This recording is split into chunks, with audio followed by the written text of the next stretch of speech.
When people talk about the origins of modern Israel, the conversation usually goes to Central and Eastern Europe or biblical narratives.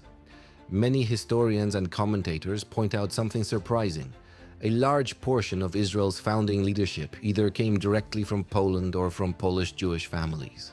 Some observers even go as far as saying that if the leadership of early Israel were mapped by origin, the story would lead back to Poland more often than anywhere else. So how did towns like Plonsk, Zawichost and Brest-Litovsk end up influencing the leadership of a country in the Middle East? And why does this connection still matter today? Let's start at the beginning. David Ben-Gurion, Israel's first prime minister, was born in Plonsk, Poland. Imagine a small town in the early 20th century under Russian rule. Narrow streets, shtetls and Jewish schools. And from this environment emerges a man who would later declare Israel's independence. Ben-Gurion wasn't alone. Many of Israel's early leaders, Moshe Sharet, Levi Eshkol, Menachem Begin, and Yitzhak Shamir, shared a Polish-Jewish background. These were not just coincidences. Poland at that time was a crucible of Jewish thought, activism, and Zionist ambition. Here's an interesting fact: the drive for self-determination in Poland, amid centuries of shifting borders and oppression, likely shaped the very idea of statehood in these leaders' minds. Polish towns were teaching grounds for visionaries. Pause for a moment. Why does it matter today? Think about Poland's historical influence, not just in Europe, but across continents. The political strategies, debates, and even the emotional resilience of Israeli leadership have roots in Polish soil. Take Menachem Begin, born in Brest-Litovsk. His youth in Poland exposed him to political struggles, underground movements, and the harsh realities of a world on the brink of war. Later, he carried that strategic mindset to Israel, leading the fight for independence. And then there's Yitzhak Shamir, born in Ruzhinoy. His early experiences in Polish Jewish communities and in clandestine resistance movements shaped his pragmatic, unyielding approach as prime minister. Here's a surprising angle. Polish Jewish culture wasn't only political, it was intellectual, it was artistic.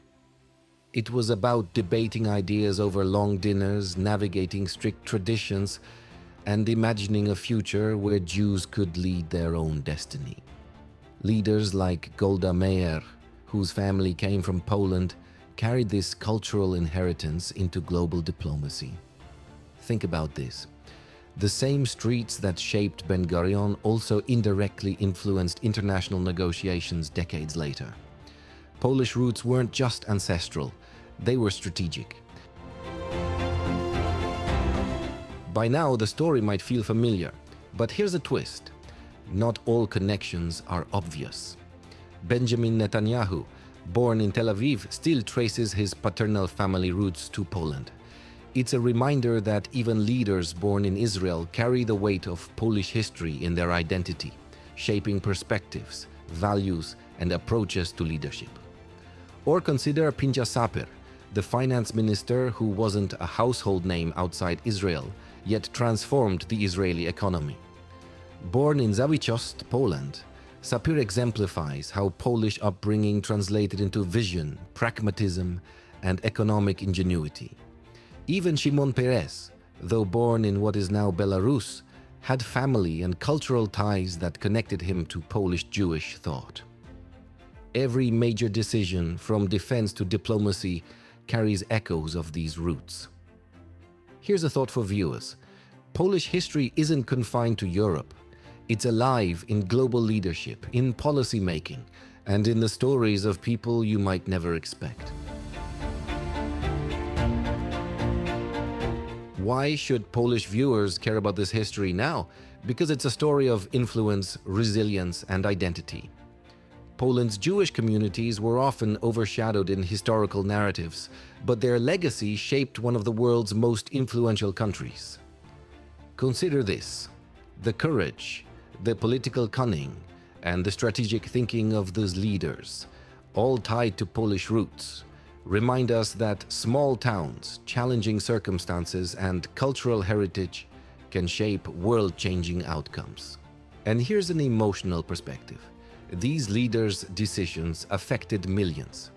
Their stories are intertwined with the horrors of war, displacement, and survival, themes that resonate deeply with Polish history itself. From Plonsk to Tel Aviv, from Zawichos to Jerusalem, Polish roots have silently influenced Israel's history. Every prime minister, every diplomat, every strategist carried pieces of Poland with them, consciously or unconsciously. Next time history is discussed, it's worth pausing to ask, how often do we overlook the invisible threads connecting countries, cultures, and people? If this story has sparked curiosity, imagine exploring even more untold connections between Poland and the world. Polish history isn't only about the past, it's about influence that echoes globally. And if this video opened a new perspective, consider liking, subscribing, and sharing, so more people can uncover the hidden stories that connect Poland to the world.